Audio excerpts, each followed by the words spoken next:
Laceration was 4 inches deep, missed both carotids by a 1/16 of an inch. It was amazing she was alive. It's one of the worst cases of animal abuse this veterinarian has ever seen. And how the case was handled reveals more fractures in Dallas' broken system to investigate animal cruelty.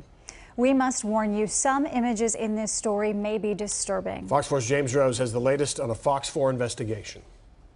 We first introduced you to Kisi as part of our investigation back in May. Her story is not unique. We uncovered that Dallas receives nearly 4,000 animal cruelty calls each year, and very few end in prosecution. What is exceptional about Kisi's case is that our investigation compelled police to reopen their own investigation.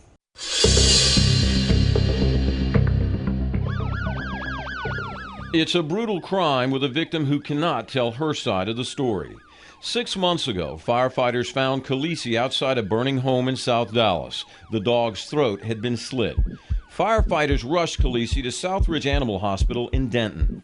She had, in my opinion, the worst laceration I have seen in over 30 years of veterinary medicine. For 4 hours on the operating table, Dr. Kyle Jones worked to save Kisi. It didn't take 300 sutures. We quit counting at 300. And against all odds, survived.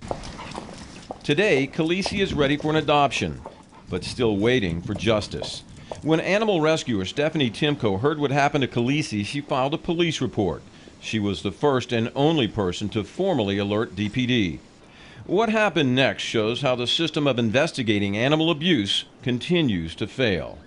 While arson investigators at Dallas Fire Rescue move forward charging William DeMond Mathonican with arson, Timko's animal cruelty report from the same incident sat untouched at DPD. The Dallas County District Attorney's Office is currently prosecuting that arson case. Fox 4 asked in early May if they would pursue an additional animal cruelty charge.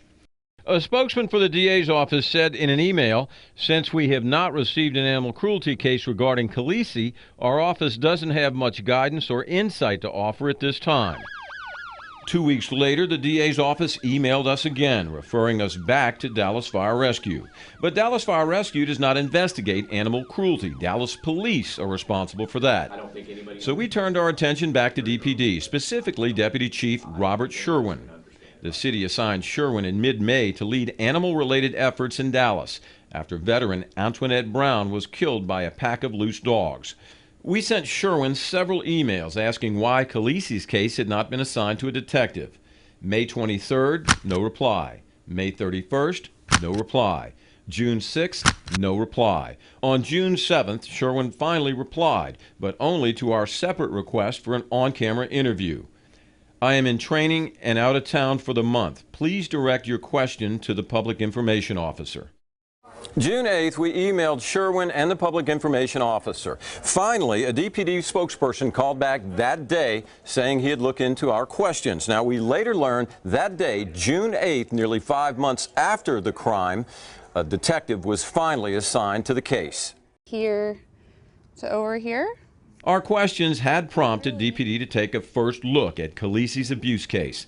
Dallas police and fire officials told Fox 4 News an administrative error prevented Stephanie Timko's report, filed in the Northwest substation, from transferring to the South Central Division where the crime occurred. I was just thrilled to hear from anyone from DPD, honestly. The detective also interviewed firefighters, witnesses, and the arson suspect. The accused arsonist denied slitting the dog's throat. The laceration was 4 inches deep. DPD also reached out to Dr. Jones, who provided this medical report. Only two things could cause this: a 4-inch bladed knife, or being tied up with an extremely fine wire or polyplastic line, think piano-type wire or deep-sea fishing line. If she was tied up like that, in the very least, she suffered severe abuse. In the very worst, she was actually attacked. Without any hard evidence, the detective can't identify a weapon, much less prove who did it. So the case has been suspended again, pending any new workable leads. Good girl. While Timko did praise the work of the detective, she and Dr. Jones believe the 5-month delay greatly reduced the chances of ever finding justice for Kisi. Honestly, I don't think if your organization hadn't brought it to their attention, I don't think the detective would have ever had eyes on it. I don't think it would have gotten to the right detective. It did impact the investigation, I have no doubt, and did impact the overall outcome. And the person that was responsible for this really needs to be brought to justice. No, I think the system failed Kisi. Absolutely. I mean, the whole system failed. Anyone with information about Kisi's case is urged to call police. Kisi is available for adoption through DFW Rescue Me. You can find all that information on fox4news.com.